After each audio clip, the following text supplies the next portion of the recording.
Los últimos dos versículos que están registrados en el Evangelio de Mateo, en el capítulo 28, se leen de la manera siguiente.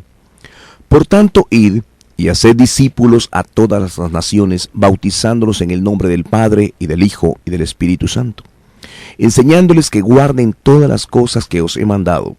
Y he aquí, yo estoy con vosotros todos los días hasta el fin del mundo. Amén. Estas palabras las registró la Escritura de los mismos labios de nuestro Señor Jesucristo, luego que Él tenía que partir hacia los cielos, allá a la diestra del Padre.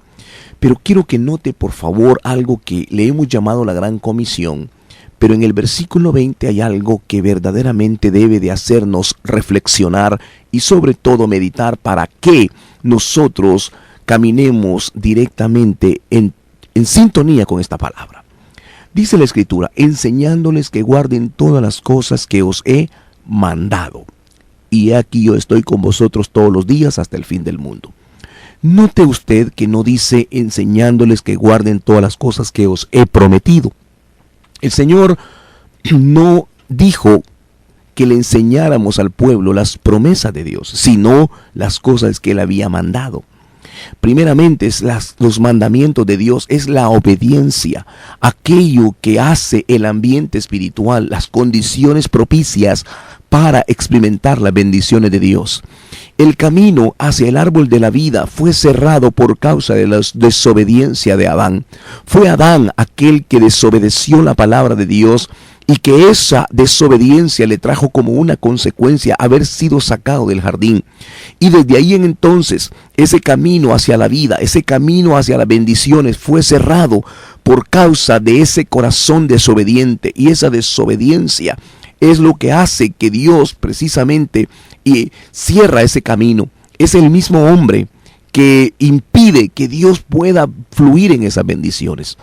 Pero ese camino fue abierto nuevo otra vez por nuestro Señor Jesucristo.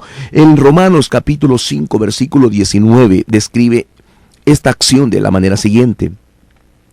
Porque así como la desobediencia de un hombre, los muchos fueron constituidos pecadores, así también por la obediencia de uno, los muchos serán constituidos justos. Está hablando del primer Adán, que era el que estaba en el jardín, y su desobediencia fue echado del jardín. Pero a través de la obediencia de nuestro Señor Jesucristo, que se conoce como el segundo Adán, es ahí donde se restaura el camino otra vez al jardín. Es a través del camino de obediencia. Nuestro Señor Jesucristo, dice el libro de los Hebreos capítulo 5 versículo 8 y 9, aprendió la obediencia, fue perfeccionado a base de una vida de obediencia. Es el testimonio de nuestro Señor Jesús, la obediencia de Él hacia su Padre. Él decía, yo hago siempre lo que a Él le agrada. Era la obediencia precisamente lo que hacía que aquella voz del cielo pudiese caer sobre el monte Tabor y decía, este es mi Hijo amado en el cual tengo complacencia. Es la obediencia lo que permite que nuestro corazón pueda fluir en la vida espiritual. Y es por eso, hermanos míos, que es tan importante que esa obediencia sea manifestada en nuestras vidas primeramente y luego en la familia. ¿Cuál es cómo deberíamos nosotros mostrar esa obediencia? A primer lugar, los hijos a los padres. Los hijos tienen que obedecer a los padres. La esposa está sujeta a su esposo. El esposo sujeto a Cristo. De esa manera, la familia funciona en un orden divino. Obedecemos. Cada día de nuestra existencia está el árbol del conocimiento del bien y el mal. Todos los días ese árbol está ahí y el Señor nos ha dicho, no comas de ese árbol porque el día que comas ciertamente morirás. Es decir, ese árbol es aquello que nos conduce hacia el pecado. No debemos de comerlo, debemos de santificar nuestra casa, comer del árbol de la vida, comer de las bendiciones de la mesa que está preparada por el Señor y evitar, rehusar comer del pecado y traer ese pecado a nuestra casa. Debemos de rehusar ese pecado constantemente, todo el tiempo de nuestra vida rehusar ese pecado. Eso significa morir al yo, significa ya no vivir nosotros, sino que la vida de Cristo en nosotros. Significa un cambio de prioridades, ya no es el deleite de la carne y el placer de la carne, sino es la vida espiritual lo que ahora toma lugar, la vida de oración, la vida de santidad, la vida de integridad, la vida de amor y pasión por la palabra, la vida de adoración y de santidad delante del trono de Dios, y traer esa bendición a nuestras casas. Es entonces cuando comemos del árbol de la vida, lo que edifica, lo que alimenta nuestro corazón, lo que permite que los ríos de agua viva puedan fluir de nuestro ser, y entonces tener la vida de Dios, y esa vida de Dios impactar a todos aquellos que viven cercanos a nosotros, en la iglesia y aún en nuestros trabajos. Es la vida de Dios, hermanos, lo que hace en nosotros la diferencia. Exteriormente somos iguales, tenemos la misma anatomía, la misma fisonomía, pero interiormente debe producir un cambio, un corazón contrito, humillado, un corazón quebrantado, un corazón regenerado y santificado. Es lo que hace la diferencia en la iglesia de hoy en día. Debe ser una iglesia que viva en un camino de obediencia, de santidad, de fe.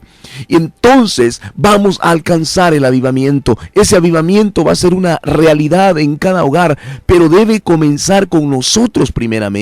Debe ser un cambio de prioridades. Debe ser algo que experimente una pasión, un deleite, venir a la iglesia, orar y buscar el rostro del Señor, ya no para pedir cosas. Nuestra oración tiene que ser cambiada de una petición a una alabanza, a una búsqueda genuina del rostro del Señor. La iglesia va a empezar a experimentar cambios si nosotros cambiamos nuestra manera de oración, nuestra manera religiosa de hacer las cosas de una manera rutinaria, de una manera programada, sino empezar a depender de la gracia y del amor del Espíritu Santo en nuestras vidas. La iglesia necesita hoy un toque de lo alto, un toque divino, una presencia nueva que venga y cambie en nuestros corazones, porque hemos caído en un letargo, en una pereza espiritual. Estamos totalmente adormitados y creemos que ahora mismo estamos viviendo una vida cristiana de poder, pero no es así. La iglesia debe experimentar un camino de obediencia.